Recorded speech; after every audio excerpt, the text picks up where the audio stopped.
श्री गणेशाय नमः। श्री सरस्वते चरण कमलेभ्यो नमः। श्री गुरु चरण कमलेभ्यो नमः।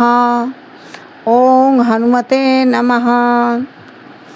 ध्यान मूलम गुरु मूर्ति, पूजा मूलम गुरु पादुका, मंत्र मूलम गुरु वाक्य, मोक्ष मूलम गुरु कृपा। मोक्ष मूलम गुरु कृपा। पहले यह मन काग था, करता था जीव घात, अब तो मन हंसा भया, मोती चुग चुग खात। जय श्री राम। संत असंत मरम तुम जानहु, तीन कर सहज स्वभाव बखानहु।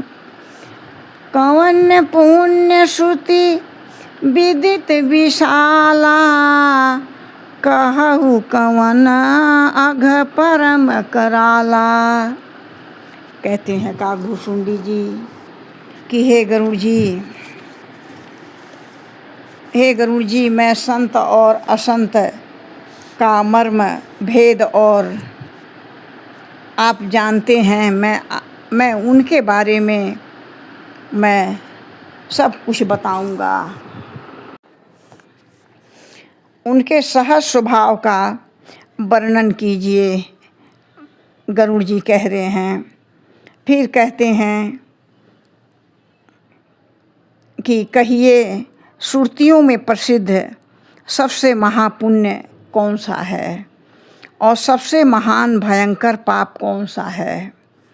आगे कहते हैं, मानस रोग कहु समुझाई, तुम सर्वज्ञ कृपाय अधिकाई।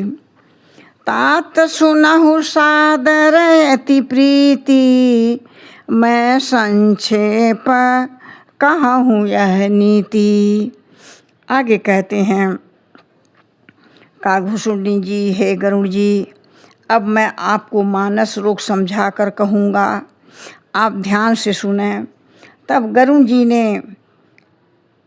गरुड़ जी ने कहा, आप मानस रोग क्या है हमें समझाइए।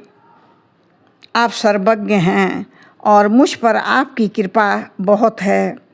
फिर कागभूषुंडी जी ने कहा, हे तात, अत्यंत आदर और प्रेम के साथ सुनिए, मैं यह संक्षेप में नीति कहता हूँ। और कहते हैं, नरतन सम नहीं कौनो देही, जीव चराचर जाचत तेही। नरक स्वर्ग अपवर्ग निशेनी, ज्ञान विराग भक्ति शुभ देनी। कहते हैं कि हे कागभूषुंडी जी कहते हैं कि हे गरुड़ जी, हे भाई, मनुष्य शरीर के समान कोई भी शरीर नहीं है और चर अचर सभी जीव उनकी याचना करते हैं। यह मनुष्य शरीर जो है नरक और स्वर्ग मोक्ष की सीढ़ी है। भाई एवं कल्याणकारी और ज्ञान वैराग्य और भक्ति को देने वाला है। इस प्रकार से आप ध्यान लगा के केवल सुनते रहिए। जय श्री राम।